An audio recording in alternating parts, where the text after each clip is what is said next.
विखे पाटील बोलतायत, थेट इथे जाऊयात. एवढा मोठा जनाधार मिळालेला आहे, त्या जनतेच्या अपेक्षा पूर्ण करण्यासाठी आपण निश्चितपणे काम करू.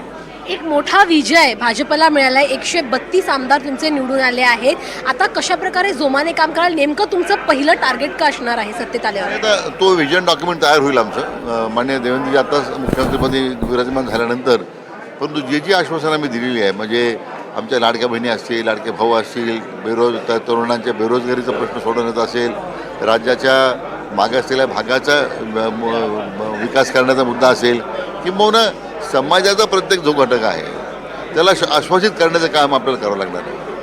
अजूनही जर पाहिलं गटनेते पदाची निवड झाली, उद्या देवेंद्र फडणवीस मुख्यमंत्री पदाची शपथ घेतील अशी चर्चा आहे. एकनाथ शिंदे अजूनही नाराज आहे. गृह खातं त्यांना अजूनही मिळालं नाही आहे. नाराजी दूर करण्यात यश येईल का? उद्यापर्यंत काही तास उरले आहेत हातात. मला जर विचारलं व्यक्तिशः, अशी काही नाराजी नाही आहे. ही वेगवेगळ्या माध्यमातून मला वाटतं पुढं आलेल्या ही बातम्या आहेत.